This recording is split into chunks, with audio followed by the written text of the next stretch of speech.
What's up, guys? Trained Hands here. Always wanted to do that. Please don't sue me, Mr. Brass Facts, sir. Today's video, the PDW. There are a few other well thought out videos here on the tube working through the concepts and context behind the PDW concept. Obviously, Mr. BF in his video being the arguable gold standard. This video is not intended to replicate or replace that or those. This video is more of an expansion and thought provocation exercise based upon the foundation those have set. So if you haven't already watched those, especially the BF one, I'd encourage such. This video will highlight the specific usages, various scenarios, and environments of relevance. Example, EDC under civil society versus temporary without rule of law versus long-term or permanent without rule of law, and general pros and cons. We'll also list some of the current primary reputable options on or coming to the market. Be mindful, this video is not intended to be authoritative. More so, it is primarily my own personal approach and usage of the platform. Don't buy gear, especially firearms, expecting to find a role to put them in. First, determining your personal needs and usages in order of relevance and likelihood, then find the tool to fill that role. Defining of the PDW.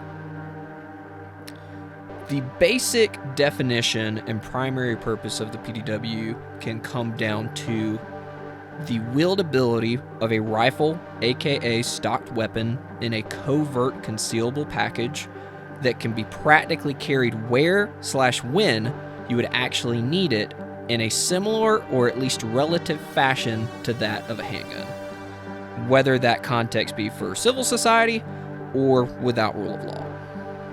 The primary benefit of a PDW is its concealability, aka covert capabilities, due to its storable size. The size of the PDW is critical for the application of storing covertly and having the ability to quickly access due to its being an immediate being on body, or at minimum being within working proximity of yourself when the relevant situation or need arises. Having the capability of a primary styled setup on tap that can maintain a covert footprint until it is needed and then deployed and able to be quickly reconcealed is huge. To get this ideally small enough, around that 15 inches or less in stowed length, a pistol caliber PDW is essentially the only current arguably viable option available on the market. More on that later. Carry, deployment, and staging methods / support equipment. The storage of and carrying the PDW can be accomplished in a few different ways. First, the bag.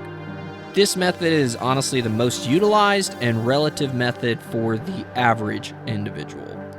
It is also the method people seem to get hung up on the most, when in all reality, the most relevant utilization in a practical application is to have it immediately available, aka on body in a bag.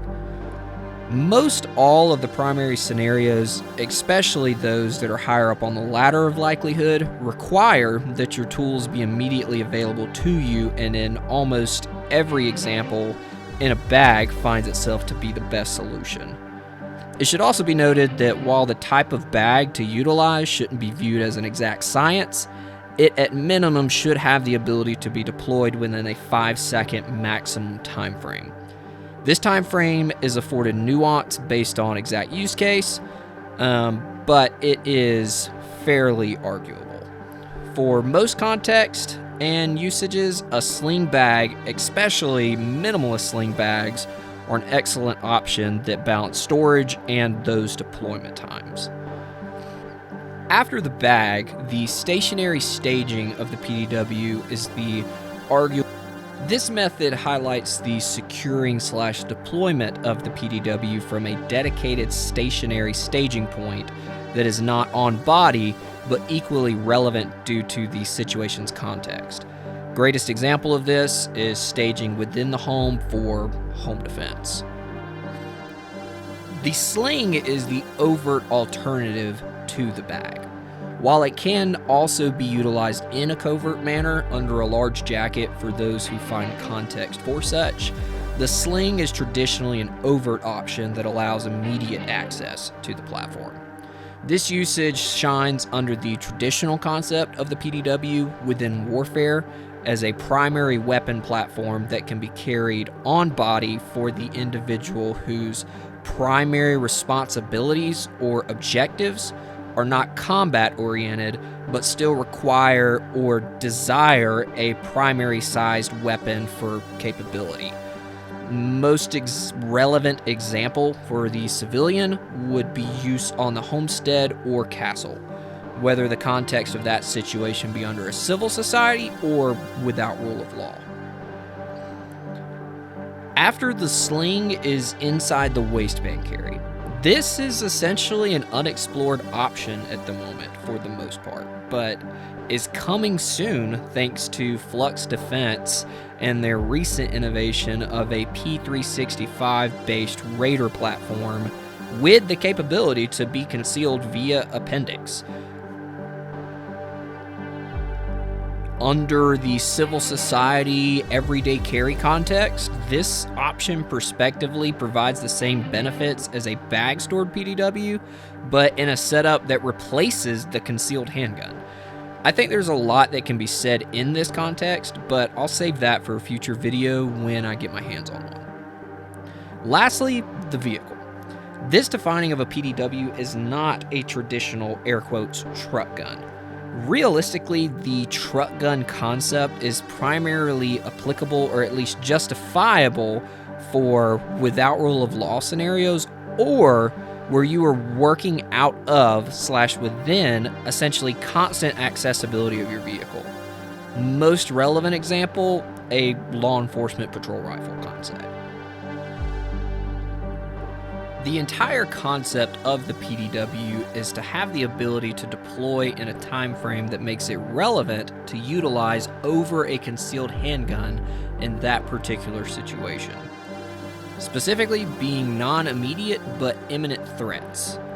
Videos that highlight individuals deploying said PDW from a bag or similar method in 10+ second deployment times are arguably irrelevant to realistic utilization in almost every context. The videos that are often shown highlighting individuals training deploying PDWs of various sizes from a bag, especially beginning from a completely static state to immediate engagement of a target, often lack context and clarification. Specifically, if such intended for a target that is not immediately focused on oneself or if the threat is focused upon yourself. One example where this context deploying a PDW would be arguably appropriate against a threat that's not immediately focused upon yourself would be the Texas church shooter that was stopped by a single headshot from retired FBI Jack Wilson's handgun. In this context, with a reasonable minimum sub 4 second deployment time, ideally closer to that 3-ish second mark, the PDW would not have only been relevant, but even ideal.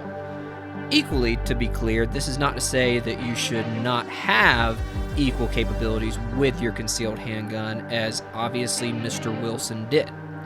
More so making an example of what tool may be better for a similar situation in the context that applies.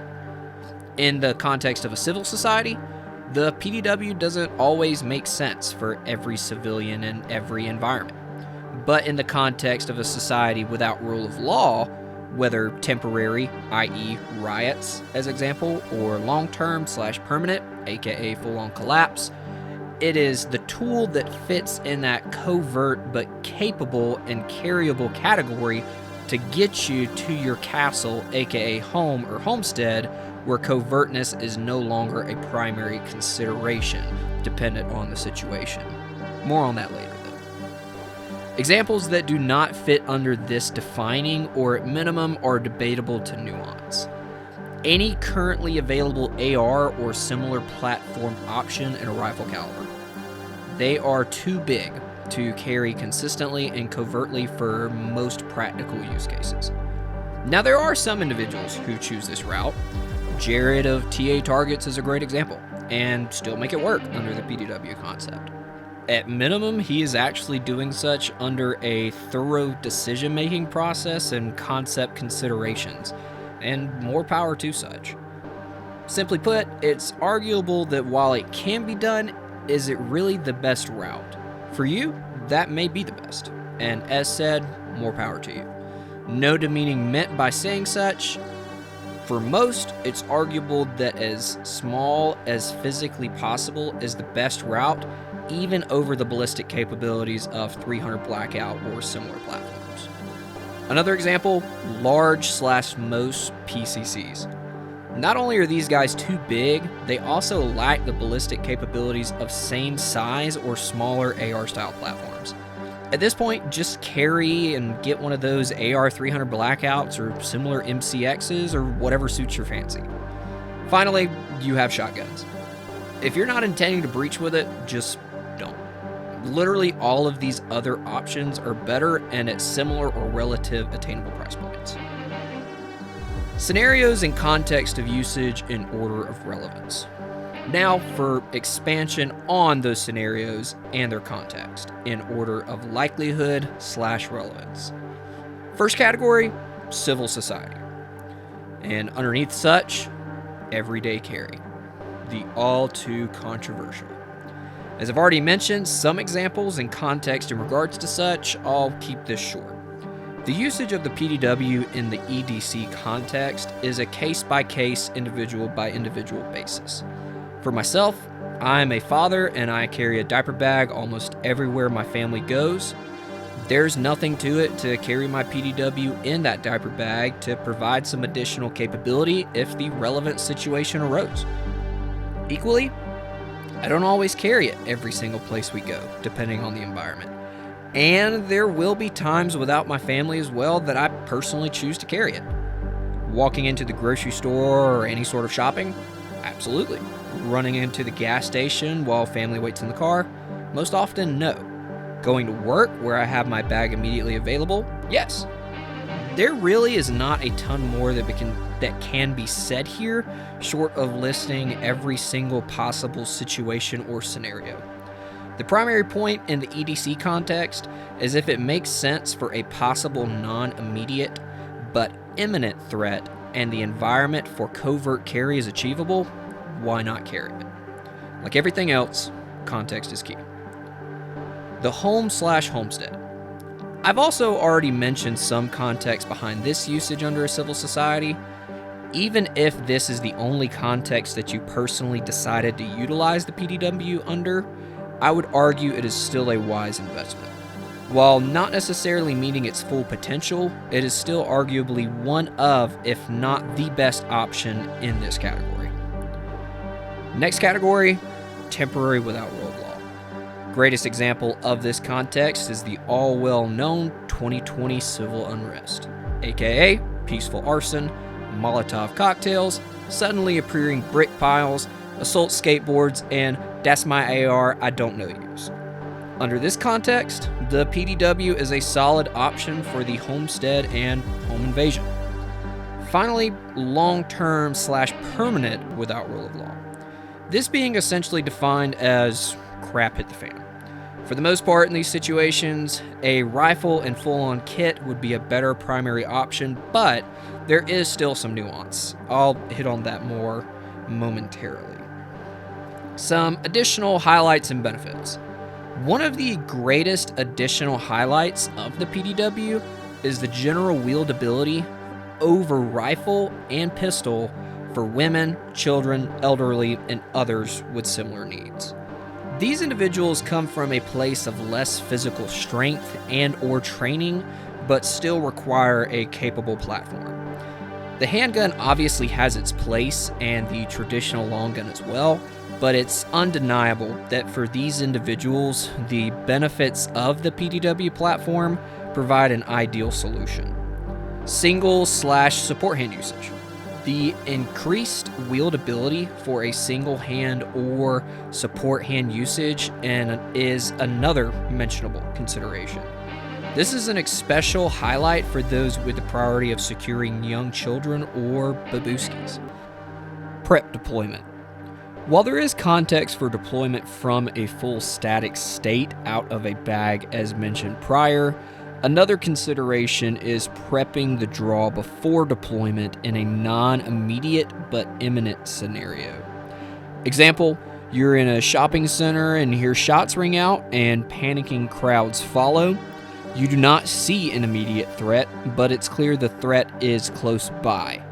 Instead of fully drawing your handgun or PDW, you sling around your bag, unzipping and placing a hand on your PDW's pistol grip, prepping your draw, maintaining a relatively covert state. Then, if and when a threat becomes immediate, your draw time is significantly lessened, closer to a likeness of a handgun at a sub 2-second draw to engagement time. Finally, travel. The PDW is a perfect primary for travel for all the previous mentioned reasons. Not much else to be said. Some PDW options on or coming to the market. Arguable best currently on the market, the Flux Defense Raider, MP17, or the updated X version. Simply put, it fulfills all the needs of this role exceptionally, if not perfectly. Check out Brass Facts reviews if you're not convinced, but honestly, the Raider is the literal definition of the PDW. And yes, I know they can be difficult to get at times, but they are undeniably becoming more available. Ultimately, would absolutely argue that they are worth it. So, reputable with cons. The B&T TP9, Uzi, similar. Essentially, the neutered subgun. There are plenty of reviews out there highlighting the pros and cons of this guy and similar, but if you're in a place where you absolutely want a PDW ASAP and tell yourself you can't wait, I guess these are an option. Won't lie though, I do kind of like the aesthetic of the TP9. Arguable best budget option with cons, the Kel-Tec Sub 2000. While these guys have had some issues and equally their considerable amount of cons, they are arguably an option that is not essentially any other crappy chassis on the market that is not the Flux Raider. Yeah, I said it. Promising options coming to the market. The Flux Raider P365. As I mentioned earlier, this guy looks exceptionally promising. The OG Raider, but fun size. I personally see a special highlight of this for the ladies and others with the same needs of an even lighter, more wieldable option than the OG Raider. Personally, plan to set up one of these for my wife for her home/homestead defense setup. Lastly, the PSA MP7 clone. Honestly, I'm literally only mentioning this guy due to all the hype. Personally, I don't have much to say about it other than not really my thing for the practical purposes I've highlighted here, especially with all of these other better options mentioned. Final thoughts and in review. Does the PDW replace a rifle or pistol? Short, no. But in certain situations, maybe? Big part of the benefit of the PDW is its immense flexibility to fill multiple roles and needs. So for some, a PDW paired with a handgun before obtaining a general purpose rifle is a-okay. For others, you may want to square away that solid GPR to pair with your EDC handgun before pursuing a PDW. Honestly, this is where a lot of nuance comes into play. Ideally, if I were to only have 3 capability-focused firearms, which TBH, I kind of only do, LOL, then it would be that concealable handgun, PDW, and a GPR. But that's a video for another time. Ultimately, get your baseline of equipment squared away under an approach that makes sense for you contextually and financially. Don't go into debt. Be enslaved to no man. Practical progression is okay and ideal for most. Then go train. Be the asset with the abilities needed to protect and preserve precious life. If you appreciated this video's information or thought provocation, please consider liking, subscribing, and all the things. You can also find me over on Instagram at Trained Hands and at Hunter Wealot. Additionally, on Patreon at Trained Hands, and we'll have merch coming out incrementally. Most importantly, turn to Christ. Embrace identity and true manhood through reflection of Him and His callings for you. May the Lord bless you and keep you. See you next time.